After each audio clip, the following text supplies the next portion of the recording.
اذان سے پہلے جو ہے وہ درود پاک پڑھنے میں کوئی حرج نہیں ہے، تو 2-3 منٹ پہلے پڑھیں۔ الصلاۃ والسلام علیک یا رسول اللہ والسلام علیک یا حبیب اللہ۔ وہ بھی خالص بدعت ہے۔ بہرحال یہ ہم السلام علیکم یا رسول اللہ پڑھنے کے قائل ہیں۔ السلام علیکم ورحمۃ اللہ وبرکاتہ۔ جی تو میرے دوستو، آج کا مسئلہ آپ کو پتہ چل ہی گیا ہوگا کہ اذان سے پہلے صلاۃ یا درود و سلام پڑھنا کیسا ہے۔ کچھ حضرات ہیں جن میں اہل حدیث اور دیوبندی علماء آتے ہیں، وہ کہتے ہیں نجائز ہے، بدعت ہے، شرک ہے، اور کچھ حضرات ہیں جن میں بریلوی علماء آتے ہیں، وہ کہتے ہیں جائز ہے، بلکہ اللہ تعالیٰ کا حکم ہے اور ثواب کا کام ہے اور سنت ہے۔ دونوں پارٹیوں کے دلائل ہیں۔ ایک بات میں آپ کو بتا دوں کہ حضرت بلال رضی اللہ تعالیٰ عنہ نے اذان سے پہلے صلاۃ اور درود و سلام نہیں پڑھا۔ اسی طرح عبداللہ ابن مکتوم رضی اللہ تعالیٰ عنہ نے اذان سے پہلے صلاۃ اور درود و سلام نہیں پڑھا۔ تو جب بریلوی اس دنیا میں جلوہ افروز ہوئے ہیں، پیدا ہوئے ہیں، انہوں نے پھر ان کی دلیل انہوں نے بنا لی ہے اور اذان سے پہلے انہوں نے درود و سلام اور صلاۃ کو پڑھنا ضروری سمجھا ہے اور ضروری کہہ رہے ہیں۔ تو دونوں پارٹیوں کے دلائل سنتے ہیں۔ اس کے بعد آج میں بریلویوں کے سامنے ایک ایسا سوال کروں گا، یہ جواب تو نہیں دیں گے، ہو سکتا ہے یہ مجھ پہ منکر صلاۃ اور منکر درود و سلام کا فتویٰ ضرور لگا دیں۔ تو بلا تاخیر ہم چلتے ہیں دلائل کی دنیا میں، اس کے بعد مجھے سمجھانے میں آسانی ہوگی اور آپ کو سمجھنے میں آسانی ہوگی۔ تو چلتے ہیں مزید علماء کرام کی طرف۔ اذان سے پہلے درود پاک پڑھنا یہ شرک ہے، تو ایسا کہنے والا ظاہر سی بات ہے یا تو جاہل ہے، یعنی علم دین سے دور ہے، جس کو معلوم ہی نہیں کہ شرک کہتے کس کو ہیں، یا پھر بددین ہے کہ جو جانتے بوجھتے ایسی بات کہے۔ شرک کا مفہوم مطلب یہ ہے کہ اللہ جل شانہ کی مثل کسی کو ماننا، یعنی جیسے اللہ تبارک و تعالیٰ کی ذات ہے، ہمیشہ سے ہے، تو اس طرح کسی کو ماننا، اللہ تبارک و تعالیٰ کو کسی نے پیدا نہیں کیا، وہ خالق ہے، کسی دوسرے کو ایسا ماننا، یہ ہے جو ہے اللہ تبارک و تعالیٰ کا کسی کو شریک بنانا۔ اسی طرح اللہ تبارک و تعالیٰ کی صفات میں کسی کو شریک ماننا، کہ جیسے صفات جو باتیں اللہ تبارک و تعالیٰ کی ہیں، سننا، دیکھنا، قدرت، یہ ساری اس کی ذاتی ہیں، کسی نے اس کو نہیں دی۔ اب کوئی یہ سمجھے کہ ہمارے پاس جو قوت ہے، یا کسی ولی کے پاس یا کسی نبی علیہ السلام کے پاس قوت جو ہے وہ اللہ تبارک و تعالیٰ کی طرح قوت ہے، کہ کسی نے ان کو دی نہیں ہے، اس کی کوئی حد نہیں ہے، تو ایسا اگر کوئی عقیدہ رکھتا ہے تو یہ بنتا ہے شرک۔ یہ شرک کی تعریف ہے۔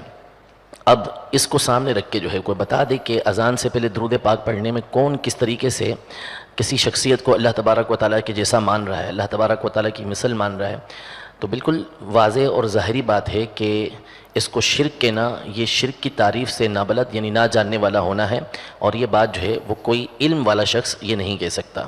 باقی رہا اذان سے پہلے درود پاک پڑھنا، تو اس پر بہت سارے دلائل جو ہیں وہ موجود ہیں۔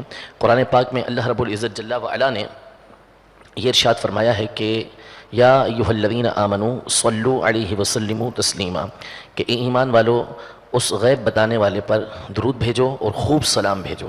اس میں اللہ تبارک و تعالیٰ نے کوئی قید بیان نہیں کی کہ کس وقت درود پاک پڑھو اور کس وقت نہ پڑھو۔ مثال کے طور پر ابھی جو ہے رات کا 1:15 ہو رہا ہے، تو اگر اس وقت کوئی درود پاک پڑھتا ہے، اب کوئی کسی سے پوچھے کہ بھائی تم قرآن و حدیث کے اندر یہ دکھاؤ کہ کہاں پر یہ لکھا ہوا ہے کہ رات کے اس وقت میں درود پاک پڑھنا جائز ہے، تو اس سے یہی کہا جائے گا کہ قرآن و حدیث کے اندر جو ہے اللہ اور اس کے رسول عز و جل صلی اللہ علیہ وسلم نے مطلقاً اس بات کا حکم دیا ہے کہ درود پاک پڑھو، اس میں کوئی وقت کی قید نہیں لگائی، کوئی کنڈیشن نہیں لگائی کہ آپ نے کس وقت جو ہے وہ پڑھنا ہے۔ لہذا اذان سے پہلے درود پاک پڑھا جائے، اذان کے بعد درود پاک پڑھا جائے، بیٹھ کر درود پاک پڑھا جائے، کھڑے ہو کر درود پاک پڑھا جائے، نماز پڑھنے سے پہلے درود پاک پڑھا جائے، نماز پڑھنے کے بعد پڑھا جائے، بہر صورت قرآن پاک کے اس حکم کے اوپر عمل ہوگا۔ لہذا یہ کہنا کہ اذان سے پہلے درود پاک پڑھنا شرک ہے، یہ بالکل غلط بات ہے۔ اسی طرح یہ کہنا کہ اذان سے پہلے درود پاک پڑھنا جائز نہیں، یہ بھی بالکل غلط بات ہے۔ اذان سے پہلے جو ہے وہ درود پاک پڑھنے میں کوئی حرج نہیں ہے، جو اچھی نیت کے ساتھ پڑھے گا انشاءاللہ تبارک و تعالیٰ قرآن پاک کے اس حکم پر عمل کرنے کا وہ فائدہ حاصل کرے گا۔ دیکھیں، اذان سے پہلے درود پاک پہلے رائج نہیں تھا، اجازت پہلے بھی تھی، کیونکہ اللہ تبارک و تعالیٰ نے، جسے میں نے بھی عرض کیا، مطلقاً فرمایا بغیر کسی کنڈیشن کے، بغیر کسی شرط کے کہ یا ایھا الذین آمنوا صلوا علیہ وسلموا تسلیما، اے ایمان والو تم ان نبی کریم صلی اللہ علیہ وسلم پر درود اور خوب سلام بھیجو۔ تو اب اس میں کوئی تخصیص نہیں ہے کسی وقت کی، لہٰذا اذان سے پہلے پڑھیں چاہے اذان کے بعد پڑھیں، دونوں صورتوں کے اندر اس آیت پر عمل کی سعادت حاصل ہو رہی ہے۔ لیکن ہاں اتنا ضرور کرنا چاہیے کہ اذان سے پہلے اگر درود پاک پڑھیں تو 2-3 منٹ پہلے پڑھیں، تاکہ یہ اذان کا حصہ نہ بن جائے، کیونکہ ہر ایک اذان کے مکمل مسائل نہیں جانتا. بہت سے سننے والے یہ سمجھیں گے کہ شاید درود و سلام بھی اذان کا ایک حصہ ہے، اور یہ بات مناسب نہیں ہے کہ اذان میں ہم ایسی زیادتی نہیں کر سکتے. تو 2-3 منٹ وقفہ کرنے کے بعد پھر اس کے بعد اذان دیں تو اس میں شرعاً کوئی حرج نہیں ہوگا. اور دوسرا، اذان سے پہلے درود پاک کو فرض یا واجب بھی نہ سمجھا جائے. یہ ایک مستحب کام ہے، کریں گے تو افضل ہے اور نہیں کریں گے تو گناہگار بھی نہیں ہوں گے. لہذا جو نہ کرے وہ قابل ملامت بھی نہیں، جو کرے وہ باعث فضیلت ہے. اسی طرح اس کو منع کرنا بھی غلط ہے کہ کیوں کرتے ہیں، ایسا نہ کیا جائے. یہ درود پاک کو روکنا ہوگا اور یہ غیر مناسب ہے. اور اذان کے بعد درود پاک پڑھنا یہ تو تصویب کہلاتا ہے.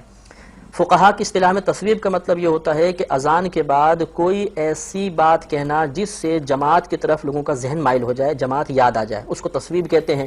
تو اگر اذان کے بعد درود پڑھا تو چونکہ اذان کے بعد یہ جماعت کی یاد دلوائے گا. جہاں معروف ہو جاتے ہیں کہ اذان کے بعد درود پڑھتے ہیں تو لوگوں کا ذہن متوجہ ہو جاتا ہے. تو اب یہ تصویب کی صورت ہے، اس میں تو شرعاً کوئی قباحت. ہمارے ہاں مسجد میں اذان سے پہلے الصلاۃ والسلام علیک یا رسول اللہ والسلام علیک یا حبیب اللہ درود پڑھا جاتا ہے. اس کے بعد اذان دی جاتی ہے. ہر مسجد میں ایسے ہی ہوتا ہے کہ ایسی مسجد میں نماز ہو جاتی ہے. دیکھیے، مساجد کے اندر اذان سے پہلے یہ درود پڑھنا بدعت ہے. اذان سے پہلے درود پڑھنا بدعت ہے. کوئی کہے گا کہ مولوی صاحب آپ تو ویسے سختی کرتے ہیں. دیکھو، درود تو رسول کریم پر پڑھا گیا، بدعت کیسے ہوئی؟ ہم جواب میں کہتے ہیں ایک رکعت میں کتنے سجدے ہیں؟ دو سجدے ہیں ایک رکعت میں. اچھا، اگر میں تیسرا سجدہ شروع کروں تو میں ثواب کا کام کر رہا ہوں یا گناہ کا؟ جی، گناہ کا. اب آپ پر فتویٰ لگنا چاہیے منکر سجدہ سجدے کا. اگر ہم یہ کہتے ہیں کہ اذان سے پہلے درود پڑھنا بدعت ہے، فوراً فتویٰ لگ جائے گا منکر درود، واپی گستاخ، درود نہیں مانتا. ہم کہتے ہیں درود کو مانتے ہیں. جس موقع پہ امام الانبیاء نے سکھایا تھا سیدنا بلال کو، اس موقع پہ کیوں نہیں پڑھتے؟ نبی کریم نے آزان کے بعد درود سکھایا. سیدنا بلال نے آزان سے پہلے الصلاۃ والسلام علیک یا رسول اللہ کا یہ الفاظ نہیں کہے. پھر اس کے اندر ایک شرکیہ لفظ جملہ بھی کہا جاتا ہے. وہ کیا ہے؟ الصلاۃ والسلام علیک یا نور من نور اللہ. اے محمد صلی اللہ علیہ وسلم، آپ اللہ کے نور کا ٹکڑا ہیں، آپ پر سلام ہو. اور اللہ کے نور میں سے کوئی نور نہیں بنا. محمد کریم اللہ کے بندے ہیں، بشر ہیں، نور من نور اللہ نہیں ہے. اذان سے پہلے یا بعد میں جو صلاۃ و سلام پڑھتے ہیں وہ بھی خالص بدعت ہے. اگر سنت ہوتی تو سب سے پہلے حضرت بلال پڑھتے، اگر سنت ہوتی تو ابی محذورہ مؤذن مکہ پڑھتے، اگر سنت ہوتی تو عبداللہ ابن ام مکتوم مؤذن مدینہ پڑھتے، اگر سنت ہوتی تو ابو بکر عمر عثمان و علی پڑھتے. یہ تو لوگوں نے بنا رکھا ہے کہ ان کو الحمدللہ علم تو آتا نہیں، صلاۃ و سلام پہ گزارا ہے نا، روٹی مل رہی ہے. علم تو ہے ہی نہیں کہ بیٹھ کے کسی کو کتاب پڑھائے بیچارے. تو انہوں نے یہ گزارا بنایا ہوا ہے. اور اگر بھی روکے گا، دیکھو وہاں بھی ہے جناب، ہم حضور کے عشق میں پڑھتے ہیں، اس کو کیا تکلیف ہے؟ تم اللہ کے عشق میں آج 5 رکعت عشاء پڑھو. اللہ کا عشق ہے، اللہ کی نماز ہے، 1 رکعت بڑھا دو. یہ کیا بات ہے؟ سنت وہ ہے جس طریقے میں میرا مدنی محمد مصطفیٰ چلے. یا آپ کا قول ہے، آپ کا فعل ہے، یا تقریر ہے. تقریر کا کیا معنی؟ یعنی حضور کے سامنے وہ کام کیا گیا، حضور نے منع نہیں کیا. تو بہرحال یہ ہم السلام علیکم یا رسول اللہ پڑھنے کے قائل ہیں، لیکن جہاں جہاں پر تعلیم کیا گیا قبر رسول پہ پڑھیں. یہاں پہ بھی اگر پڑھنا ہے تو آپ صلی اللہ علیہ وآلہ وسلم کے بارے میں جو صحیح عقیدہ ہے اس کو رکھتے ہوئے پڑھیں. باقی جو اذان کے ساتھ ایڈ کر دیا اور دعوت اسلامی والوں نے اب اقامت کے ساتھ ایڈ کر دیا، یہ میرے بھائیوں کون سا عشق رسول ہو رہا ہے؟ یعنی آپ ایک چیز دین میں خود داخل کرتے ہیں اور جو نہیں کر رہا ہوتا اس کو آپ جو ہے وہ گستاخی کے فتوے لگاتے ہیں. تو میں اب ان سے پوچھتا ہوں، سب سے بڑے گستاخ عبداللہ بن عمر تھے ان کی ڈاکٹرائن کے اندر. سیدنا عبداللہ ابن عمر رضی اللہ تعالیٰ عنہ وعلیہ السلام کے بارے میں جامعہ ترمذی میں حدیث ہے، انٹرنیشنل نمبر کے مطابق 2738 2738. ان کی موجودگی میں کسی کو چھینک آئی، اس نے پڑھ دیا الحمدللہ والسلام علی رسول اللہ. اللہ کا شکر ہے اور سلامتی ہو رسول اللہ صلی اللہ علیہ وآلہ وسلم پر. اب اس میں کوئی جرم والی بات ہے؟ تو عبداللہ بن عمر نے فرمایا رضی اللہ تعالی عنہما وعلیہم السلام کہ میں بھی کہتا ہوں الحمدللہ والسلام علی رسول اللہ. یعنی وہی آج کے دور میں کہ میرے بریلوی بھائیوں میں بھی قائل ہوں الصلاۃ والسلام علیکم یا رسول اللہ کا. لیکن عبداللہ بن عمر نے کہا یہاں پر آپ صلی اللہ علیہ وسلم نے ہمیں یہ تعلیم نہیں فرمایا، صرف کہو الحمدللہ یا الحمدللہ علی کل حال. تو میں بھی کہتا ہوں میرے بریلوی بھائیوں، عبداللہ بن عمر کے بیان پہ آج اگر زندہ ہوتے تو آپ کو سمجھاتے کہ ہم بھی قائل ہیں الصلاۃ والسلام علیکم یا رسول اللہ کے. نماز میں پڑھو، قبر رسول پہ جا کے پڑھو، لیکن اذان کے ساتھ جو ایڈ کر دیا ہوا ہے یہ اسی طریقے سے ہے جس طرح چھینک کے ساتھ اس نے ایڈ کیا تو ٹوک دیا گیا. اب یہ بدعت کا ٹاپک اتنا بڑا ٹاپک ہے کہ 5 گھنٹے میں نے اسے کور کیا ہے. مسئلہ نمبر 75A اور B. کوئی ٹاپک تسی جناب کوئی نہ لو تو وہ لیکچر 4-4 5-5 گھنٹے دے پھر کہتے ہیں 2 منٹ 2 منٹ تو صرف جائز ناجائز ہی دسیا جا سکتا ہے نا 5-5 گھنٹے جتنے جناب جہاں پہ لوگوں نے 11ویں کے ثبوت پہ 1500 صفحوں کی کتاب لکھی ہو سائم چشتی صاحب نے تو وہ آپ کو 1500 صفحوں کے مسئلوں کا جواب 5 منٹ میں تو نہیں دیا جا سکتا. تو لمبی جب جتنا کھلارا پائے ہیں اتنا ہی پھر کھلارے کو سمیٹنے کے لیے بھی تو زیادہ وقت کی ضرورت ہوتی ہے. اس لیے میں پھر مختصر جواب دیتا ہوں لوگوں کو کہ میرا لیکچر سنیں, فون پہ لمبی بحث سے میرے ساتھ نہ کریں. تو انہوں نے کہا میں بھی پڑھتا ہوں الحمدللہ والسلام علی رسول اللہ. یعنی ابن عمر کو بھی یہ یعنی خود بھی ان کو فکر پڑی کہ میرے تے گستاخی کا فتویٰ نہ لاتے تو میں کہا بھائی قائل ہاں لیکن ایسے نہیں تعلیم فرمایا. ٹھیک ہے, اب لگائیں فتویٰ ذرا ابن عمر کے اوپر کہ جی مطلب وہ اگر دروشی بھی پڑھا کو گناہ کا کام کیا تو ابن عمر کو بھی جواب دیں. جی تو میرے دوستو آپ نے دونوں پارٹیوں یعنی دونوں طرف کے علماء کے آپ نے دلائل سن لیے ہیں. یہ جو بریلویوں نے دلائل دیے ہیں کہ اللہ تعالیٰ کا حکم ہے, وہ میری جان یہ صلاۃ کا حکم نہیں ہے بلکہ درود ابراہیمی کا حکم ہے. تو ان کی صلاۃ آج سے 10-15 سال پہلے صرف 2 فقرے تھے, الصلاۃ والسلام علیک یا رسول اللہ, الصلاۃ والسلام علیک یا نبی اللہ. آج ان کی صلاۃ 3 منٹ کے اندر ختم ہی نہیں ہوتی. تو دوسرا میں نے ان بریلویوں کو آزمایا ہے, جب ان کی مسجد میں بجلی چلی جائے یا جو ہے وہ سپیکر خراب ہو جائے, سپیکر کے بغیر اذان دینی پڑے تو یہ صلاۃ نہیں پڑھتے, بغیر صلاۃ کے اذان شروع کر دیتے ہیں کیونکہ اس وقت زور لگنا ہوتا ہے. تو میرے بریلوی بھائیوں, جو اللہ تعالیٰ کا حکم ہوتا ہے وہ سپیکر کا محتاج نہیں ہوتا. سپیکر ہو یا نہ ہو آپ نے حکم پورا کرنا ہے. تو جب آپ کی مسجد میں سپیکر خراب ہو جاتا ہے اس وقت آپ کو یہ حکم کیوں نہیں نظر آتا, اس وقت آپ یہ حکم پر عمل درآمد کیوں نہیں کرتے؟ تو دوستو اب بریلویوں سے آخر میں میرا سوال یہ ہے کہ آپ نماز جنازہ سے پہلے اذان اور صلاۃ و سلام کیوں نہیں پڑھتے, اور قبر پر اذان اور صلاۃ و سلام کیوں نہیں پیش کرتے؟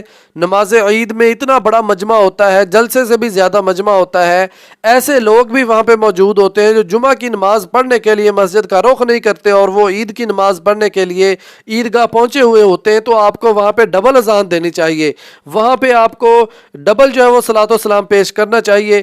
یہ سوال ہے بریلویوں سے میرا.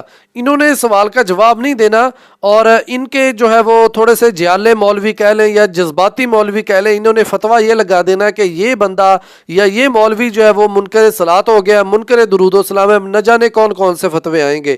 اور جو ان کے تھوڑے سلجھے ہوئے ہیں, جو پڑھے لکھے مولوی ہیں, وہ جواب یہ دیں گے کہ ان موقعوں پہ حضور صلی اللہ علیہ وسلم نے ہمیں حکم نہیں دیا.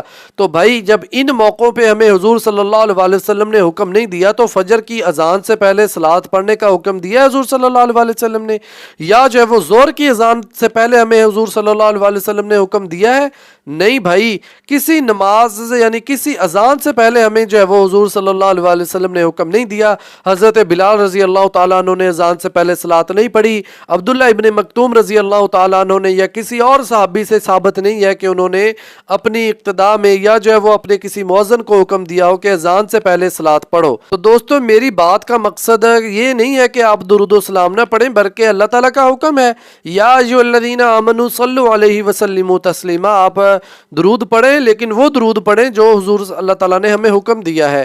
ان کی صلاۃ میں آپ دیکھ لیں کہ وہ نورم من نور اللہ, یہ شرک نہیں ہے تو اور کیا ہے؟ تو دوستو ہمیں جو ہے وہ قرآن و حدیث کو فالو کرنا ہے, حضور صلی اللہ علیہ وسلم کے احکامات پر عمل کرنا ہے, نہ کہ بعد میں آنے والے بابے, بعد میں آنے والے مجذوب, بعد میں آنے والے پیروں کے حکم پر عمل کرنا ہے.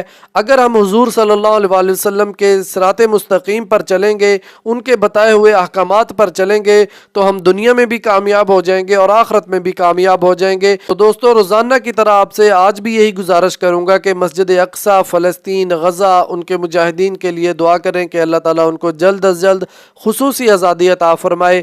وآخر الدعوانا ان الحمد للہ رب العالمین.